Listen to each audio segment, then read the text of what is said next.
Sul lago Morto a Vittorio Veneto continuano le ricerche del corpo del ventenne di Mestre scomparso in acqua da ieri pomeriggio. Sul posto anche la madre è straziata dal dolore. L'appello di un'amica: non lasciamola sola.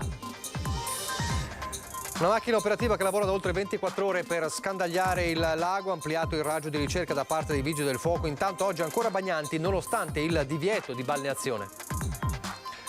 L'ondata di caldo si fa sentire anche nella Marca, numerose chiamate al pronto soccorso e domani la temperatura aumenta ancora.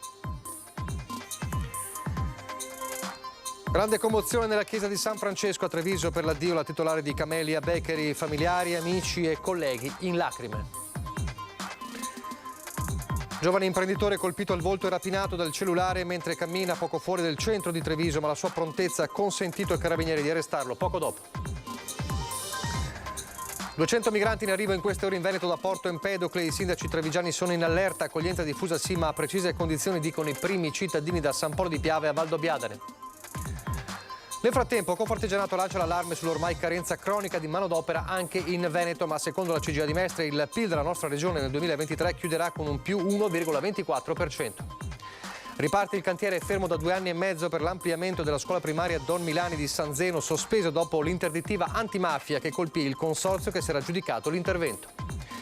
Sotto l'orologio dei Cavalieri a Treviso la presentazione della 34esima rassegna internazionale del folklore che dopo Ponzano, Querovas e Jesolo approda nel capoluogo. Appuntamento stasera alle Case Piavone e domani sera in Piazza dei Signori. Telespettatori di Antena 3, buonasera e ben ritrovati con il telegiornale di Treviso. Allora ripartiamo da dove avevamo chiuso ieri il nostro telegiornale, cioè da Vittorio Veneto. Ieri in diretta con Cristian Arboiti abbiamo raccontato ciò che stava accadendo, lo shock per il ventenne di Mestre Andrei Boichenko, che scivolato dal materassino non è più riemerso. Ricerche che sono continuate nel corso della notte, sono continuate anche questa mattina. Si cerca ancora il corpo del giovane e stamattina sul Fadalto è arrivata anche la mamma del ragazzo.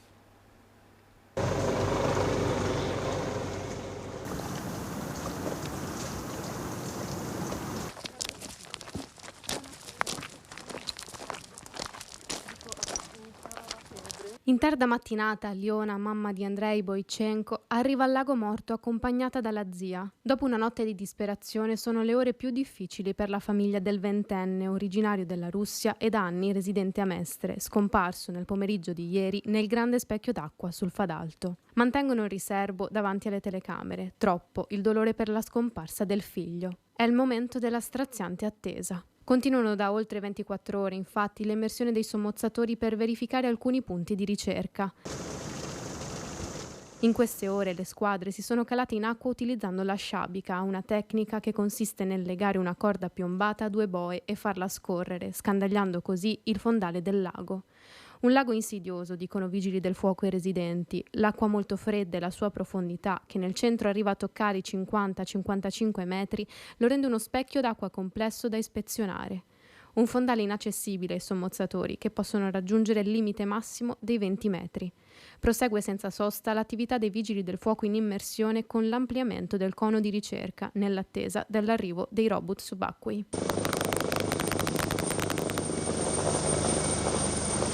Sulle rive del lago dalle prime ore della mattina anche gli amici a sostenere la famiglia. È malissimo, quando tu non ce l'hai genitori, ce l'avevi un amico, adesso è morto così, perché è uscito con altri amici e stava qua.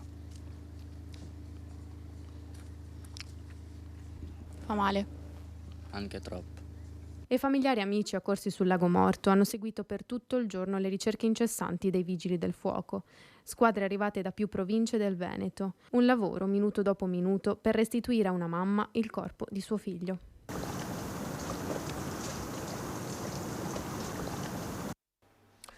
Già, mamma Leona l'avete vista appunto nelle immagini di Alberto Pivetta. Per lei e per il figlio più piccolo, il fratello minore di Andrei, Andrei era un punto di riferimento fondamentale. Lo racconta a Mestre un'amica di famiglia che racconta anche della disperazione già ieri sera della donna e lancia anche un appello: non lasciamoli soli. Una grande lavoratrice, una persona che ha sempre dato tutto ai loro figli. Non gli ha mai fatto mancare nulla.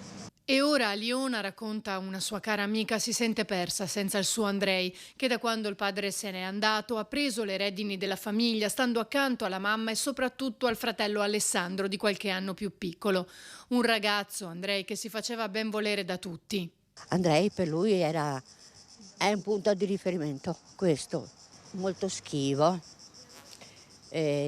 difficilmente irrispettoso, perché aveva rispetto di tutti, un ragazzo che non creava problemi, anzi portava a casa dei voti che Leona mi diceva sempre, voti alti, quindi era orgogliosa di questo figlio, no? Anche perché lui era il più grande, quindi faceva, diciamo, quasi da papà anche il piccolino Alessandro, che adesso ha 18 anni, 19. La mamma e 2 figli, originari della Bielorussia, hanno vissuto a Favaro per alcuni anni, dove Andrei aveva frequentato l'istituto Volpi, poi si sono trasferiti a Mestre. Una situazione, quella di Aliona, resa ancora più difficile dal fatto che avesse perso il lavoro da poco. Era in disperazione e continuava a dire perché Diana, perché ancora oggi devo soffrire, perché veramente è una famiglia che ha sofferto e che ha lottato tanto per arrivare, per anche questi figli, per farli studiare, per farli arrivare a un certo livello.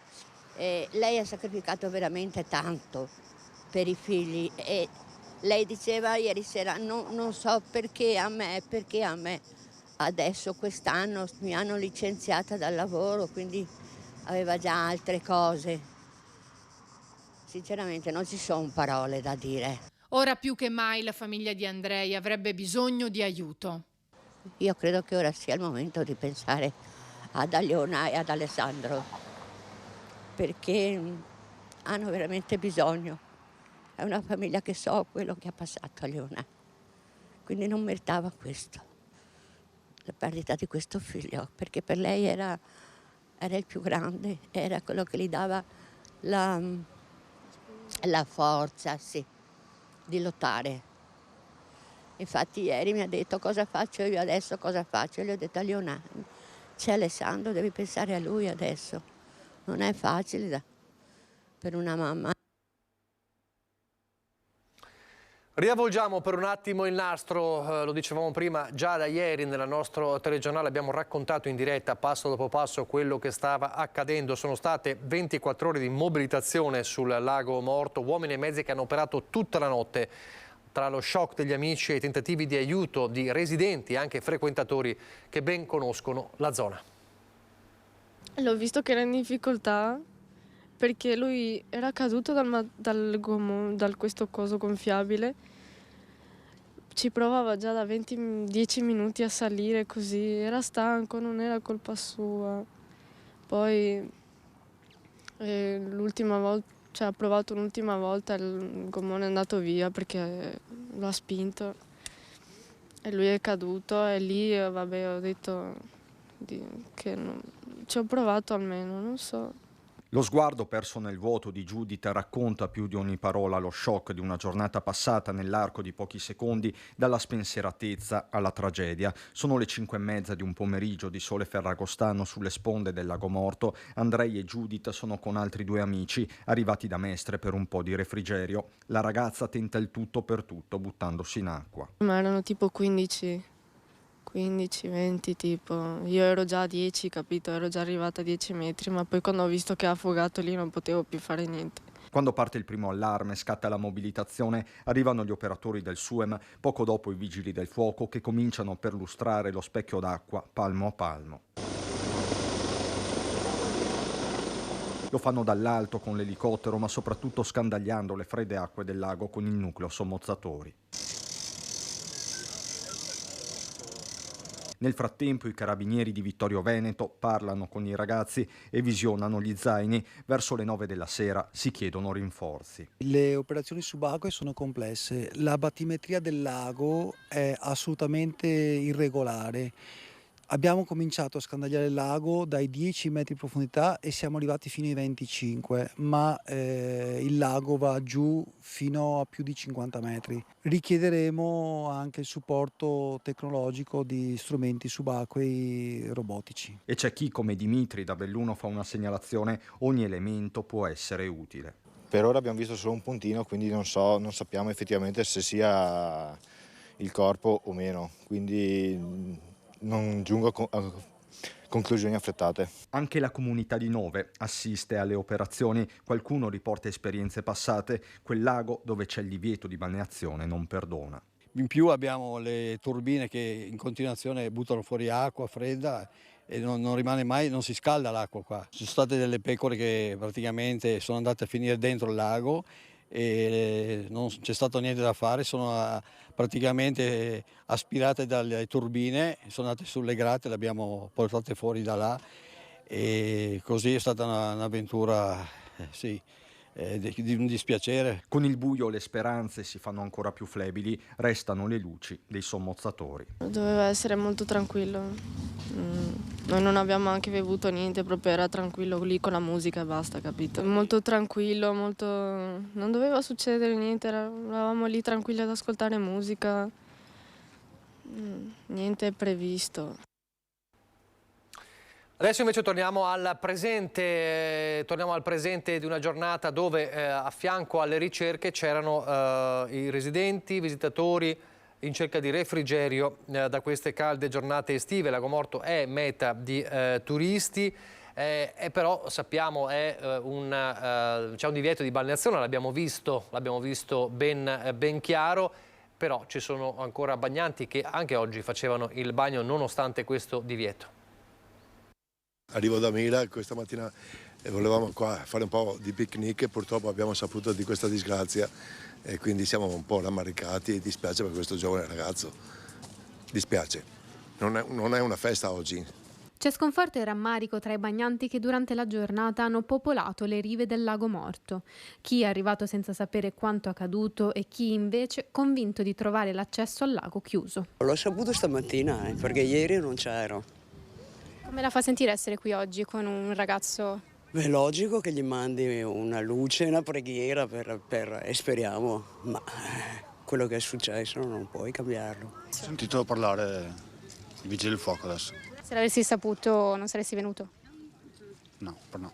Non è molto piacevole perché l'atmosfera è abbastanza pesante, però purtroppo è successo e quindi... Sono venuto qua senza troppe speranze di trovare la possibilità di passare la giornata. Abbiamo già deciso prima che succedesse questa cosa di venire qui oggi e questa mattina non abbiamo effettivamente controllato se c'erano stati sviluppi o meno, siamo venuti e basta. E c'è chi, da residente nella zona, è da ieri sera sulle rive del lago per esprimere vicinanza al giovane Andrei, mentre le ricerche da parte delle squadre dei soccorritori continuano incessanti. Lago Morto, un lago in cui vige il divieto di balneazione, ma che non curanti, tante persone si spingono a nuotare lontano dalla riva. Lei però conosce la pericolosità di questo lago? Beh, certo, quando ero piccola ci entravo, andavo anche a nuotare, ma poi basta. Dopo l'acqua è fredda. Quindi bisogna stare attenti. Certo, dopo dolce qua e subito fonda. In vita mia non ho mai fatto, se rimane qua all'inizio, ok, certo. Insomma, imprudenti, ha detto in queste ore il sindaco di Vittorio Veneto Antonio Miatto, per chi si è spinto ben oltre la riva, nonostante il divieto di balneazione. Vedremo anche se ci saranno degli sviluppi da questo punto di vista, ci sarà una stretta su questo divieto di balneazione che evidentemente viene ignorato. Non viene ignorato invece il caldo torrido di queste ore sono giornate, non solo quella di oggi, anche nei giorni scorsi, di grande lavoro per gli uomini del pronto soccorso del SUEN 118 di Treviso, perché già dai giorni scorsi, ma anche ovviamente in queste ore, non sono mancate le chiamate di persone con grosse difficoltà alle prese con svenimenti, sincopi o malori inevitabilmente, spesso il più delle volte legati proprio al caldo opprimente. Lo abbiamo raccontato ieri, l'arrivo di questa ondata heat storm la tempesta di caldo che porterà domani a un ulteriore picco di 36-37 gradi a Treviso e nella Marca, con punte anche superiori, ovviamente con una percezione del caldo ancora superiore, e dunque si prevede un'altra giornata di importante lavoro per gli uomini uomini e donne del pronto soccorso di Treviso. In città questa mattina, una città che si è fermata per salutare alla chiesa di San Francesco la titolare di Camelia Beccheri, Valentina Soster, una cerimonia molto commossa. In tutto c'è stata bellezza. Vi auguro di ricordare così la vostra Valentina. Don Giannino De Simon, parroco di Santa Maria Maddalena, conclude con queste parole la sua omelia nella chiesa di San Francesco, dove in centinaia si sono radunati per l'ultimo saluto a Valentina Soster, stilista per Benetton prima, ideatrice e titolare della pasticceria Camelia di via Palestro poi. In primo banco, insieme al vice sindaco Alessandro Manera, ci sono il marito Stefano e la figlia Linda, che la saluta così. Cara mamma, in questa situazione sei riuscita a farmi tirare fuori non solo tutto l'amore e la stima che ho per te, ma anche il mio coraggio quando pensavo di non averlo. Per questo ti prometto che le mie scelte d'ora in poi non saranno mai più dettate, non solo condizionate dalla paura, ma dall'amore e dal coraggio. Ti voglio bene. La bara chiara, ricoperta dei fiori che amava e che la caratterizzavano, in chiesa a molti commercianti del centro. La Treviso in cui lei si era ritagliata un posto grazie a determinazione e gusto del bello. Accanto al feretro le collaboratrici di Camelia in maglietta nera. Luisella Schiavinato parla per tutte. Chissà se siamo riusciti a trasmettere a questa città quello che tu volevi fosse Camelia. Lo speriamo con tutto il nostro cuore e cercheremo di portarlo avanti nel tuo nome. Ci manchi già. Un lungo ritratto di Valentina lo traccia l'amico Paolo Maria Noseda, noto traduttore, che è stato all'estero anche la voce della stilista imprenditrice. Per te, Valentina, comportarsi bene, vivere bene, offrire il bene, significava rendere omaggio alla vita che ti aveva dato tanti talenti, che tu hai speso tutti, fino all'ultimo istante, nella consapevolezza che se offri amore, richiami amore intorno a te. Don De Simone e il guardiano del convento di San Francesco, padre Oliviero Svanera, concludono la celebrazione, all'esterno il commosso, definitivo addio a Valentina, prima dell'ultimo viaggio verso il cimitero maggiore di San Lazzaro. Restiamo a Treviso con la cronaca. Giovane imprenditore aggredito e rapinato del cellulare mentre cammina poco fuori del centro di Treviso, ma la sua prontezza ha consentito ai carabinieri di arrestare il bandito poco dopo. La passeggiata tranquilla in viale Luzzatti e poi quell'individuo che improvvisamente lo avvicina, gli tira un violento ceffone e gli strappa di mano lo smartphone, scappando. In pochi istanti un 39enne imprenditore si è trovato aggredito e rapinato. Erano le 19 in piena luce, poco fuori le mura del capoluogo. Shock comprensibile, ma l'uomo non si è dato per vinto, consapevole che la rapidità della denuncia avrebbe aiutato le forze dell'ordine. Ha quindi corso disperatamente cercando un luogo dove poter telefonare. Nel bar stadio di via Foscolo è riuscito a contattare i carabinieri e raccontare quanto era accaduto poco prima.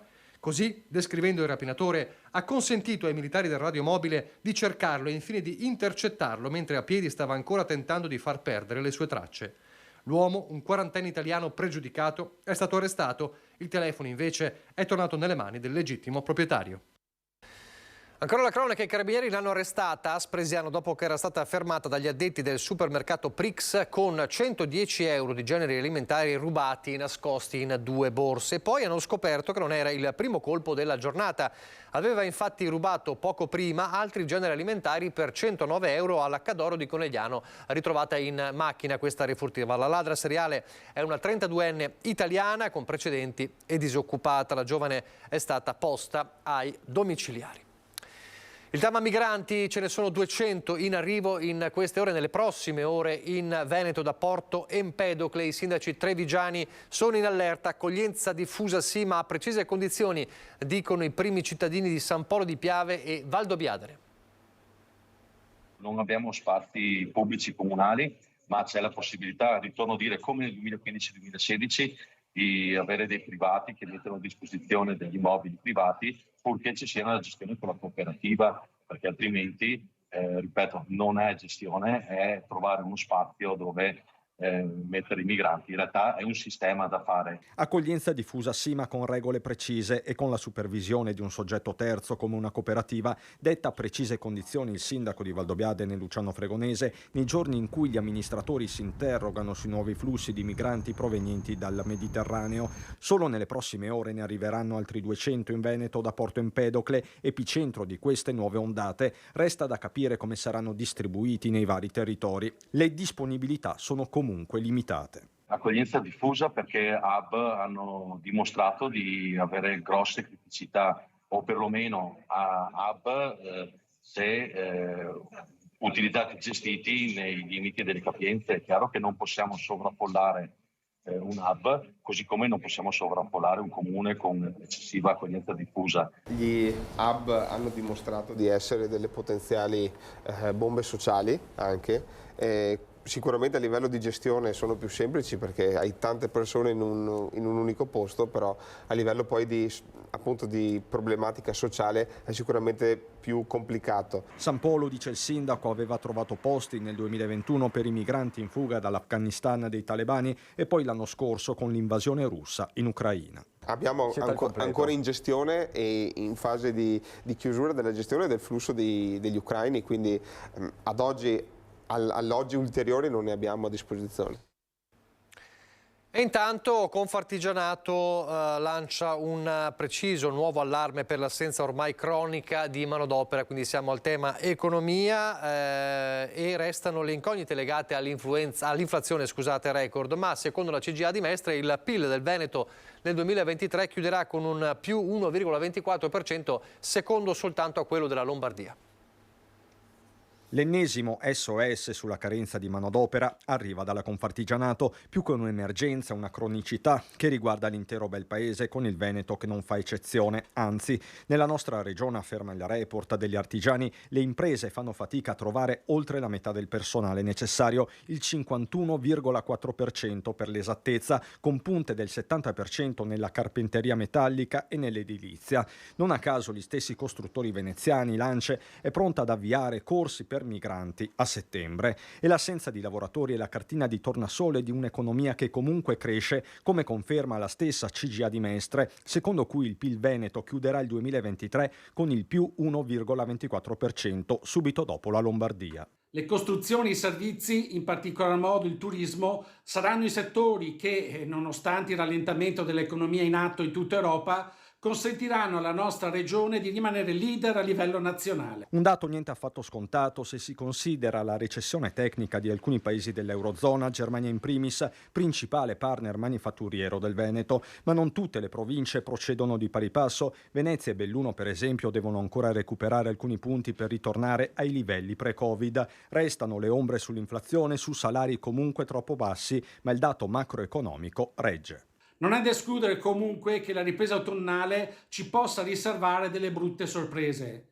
Tuttavia siamo fiduciosi perché il tessuto economico del Veneto, costituito prevalentemente da piccole imprese, ha dimostrato in questi ultimi anni così difficili di avere nel suo DNA gli anticorpi necessari per superare con successo qualsiasi avversità.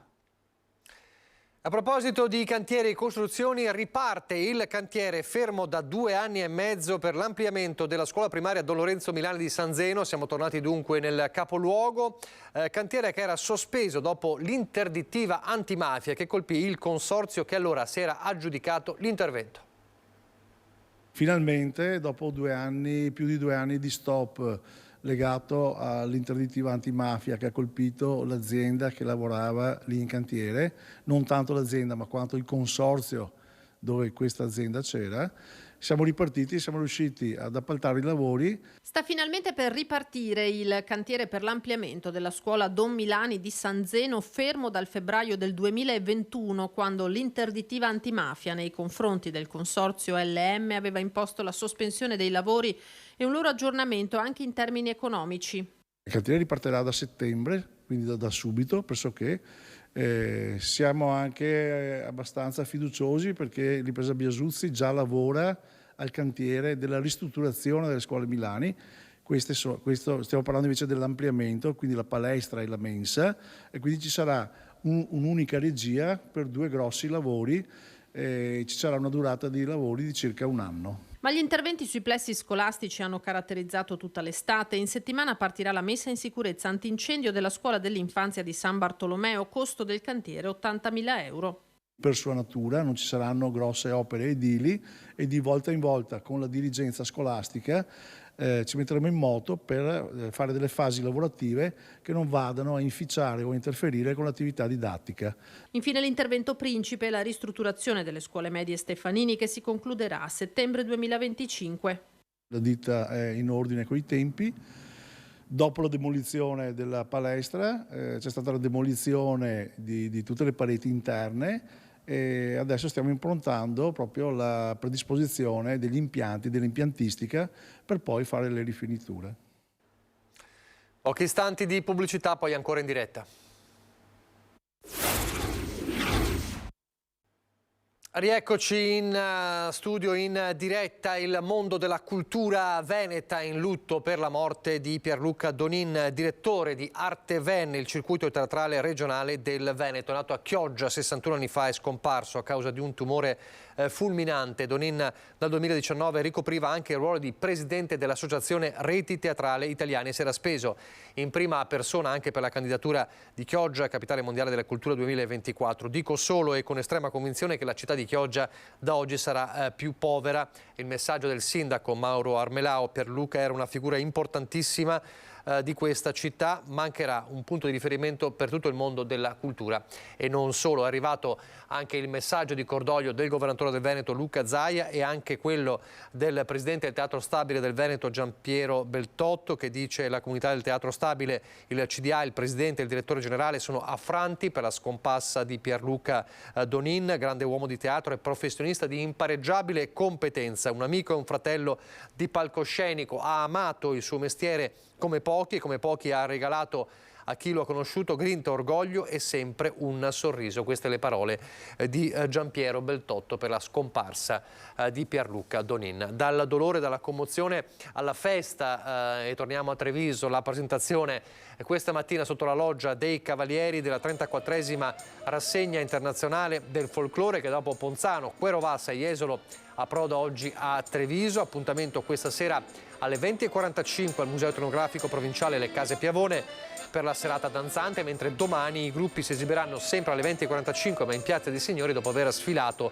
per le vie della città. Oltre al gruppo folcloristico trevigiano partecipano il gruppo di Barks in Ungheria, quello di San Luis in Argentina e il gruppo di Zarandona nella Mursia in Spagna. E queste sono le immagini di questa mattina. Prima di andare della pagina bellunese, una notizia, un servizio che ha anche un sapore bellunese, perché torna in Veneto l'Ibis Eremita, esemplari segnalati a Sospirolo, appunto nel bellunese, fra Mussolente e San Pietro Ingù.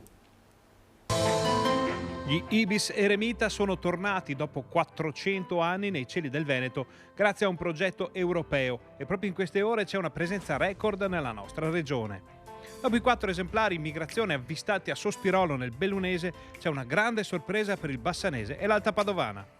A Mussolente infatti ci sono 3 capi identificati dagli anelli numerati come Angelo, Loris e Zerefino e ben 4 sono presenti a San Pietro Ingù, dove assieme agli ibis provenienti dalle colonie austriache c'è un esemplare italiano sedentario. Si tratta, secondo l'anello identificativo, di un ibis dell'oasi di Fagagna. Secondo gli esperti, lo stormo ha intercettato l'esemplare italiano che si è aggregato al gruppo. I curatori del progetto raccomandano di non avvicinare e di non disturbare in alcun modo questi splendidi volatili. Quindi questo appello importante. Adesso andiamo nel bellunese.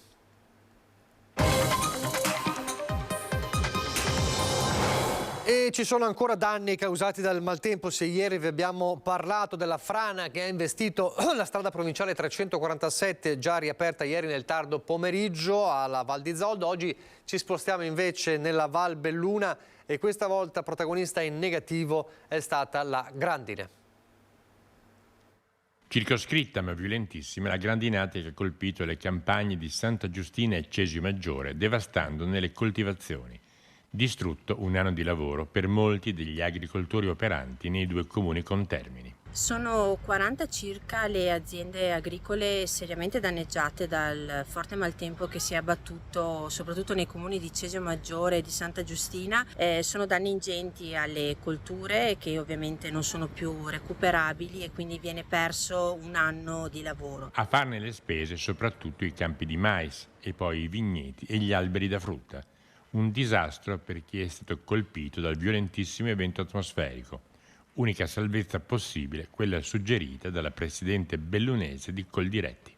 Come Coldiretti, ovviamente i nostri tecnici sono al lavoro per fare le rilevazioni del caso da mandare poi e comunicare ad Avepa. Consigliamo comunque ai nostri coltivatori di assicurare dove possibile le varie colture per evitare di perdere oltre alle colture anche ingenti somme economiche. Cadute, malori, incidenti di volo e su strada hanno costretto il servizio di emergenza SUEM dell'azienda sanitaria bellunese ULSS 1 Dolomiti a impiegare di fatto senza sosta per tutta la giornata di oggi mezzi di soccorso, tra cui 4 elicotteri, 2 riferibili ad altre ULSS, impegnati contemporaneamente.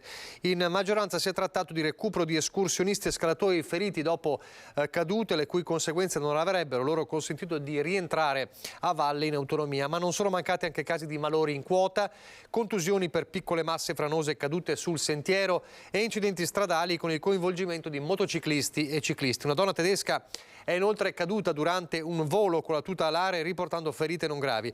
Nei momenti di maggiore intensità è stato fatto ricorso ad elicotteri non impegnati nella vicina provincia di Bolzano. Dall'inizio di agosto i 2 velivoli in servizio alla struttura dell'ULSS 1 hanno già effettuato, pensate, 120 servizi di soccorso dall'inizio di agosto. Insomma, un super lavoro spesso anche causato dalla imprudenza degli escursionisti. Parliamo di turismo nel prossimo servizio andando nella località più a settentrione della regione. Un comune grandissimo, il cui territorio è di oltre 100 km quadrati, ma con poco più di 2200 abitanti. È Comelico Superiore, di cui certo ne è più nota la frazione di Padola, dove si concentrano le strutture alberghiere che in estate come in inverno si affollano di turisti, mentre il municipio è nella frazione di Candide, dove incontriamo il sindaco. Sta andando discretamente bene, anzi sta andando molto bene nel mese di agosto, è andato sicuramente meno bene nel mese di luglio e credo il tutto sia dovuto alle pessime condizioni meteorologiche, diciamo, del momento, con anche un freddo anomalo oltre che la pioggia intensa. Il mese di giugno invece, il mese di agosto sono andati bene, stanno andando bene, quindi ci auguriamo che adesso da qui a fine agosto e poi anche tutto il mese di settembre ci sia l'affluenza degli anni scorsi, insomma, ecco, per recuperare un po' quello che probabilmente a luglio abbiamo perso. Altra perla di Comelico Superiore, il comune più settentrionale della regione Veneto, è la frazione di Dosoledo, sede delle regole, nata dalla fusione dei nuclei Dosoledo, Sacco e Staunovo, dove affascinano i palazzi storici che fanno da cornice alla piazza. Posso rilevare ad oggi, quindi a fine agosto, che l'unico mese che ha avuto sicuramente un peletto di calo è il mese di luglio, ecco, ma credo come in tutte le località di montagna quest'anno.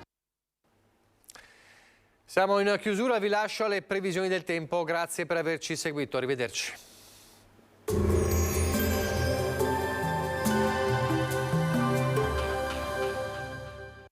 Portaci gli oggetti, i mobili, i vestiti che non usi più. Da noi, guadagni. Ex Novo Mercatino dell'Usato. Aperto 7 giorni su 7, via Vicenza 23, Vede Lago.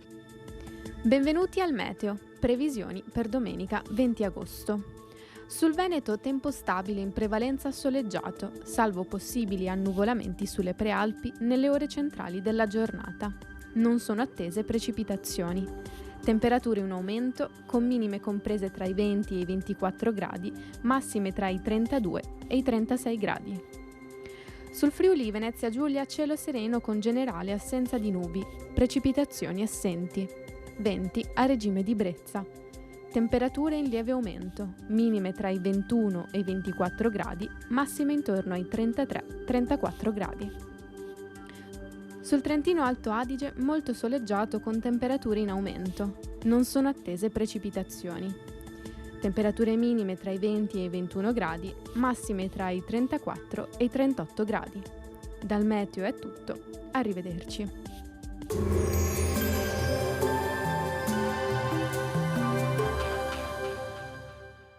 Portaci gli oggetti, i mobili, i vestiti che non usi più. Da noi, Guadagni, ex novo mercatino dell'usato. Aperto 7 giorni su 7, via Vicenza 23, Vede Lago.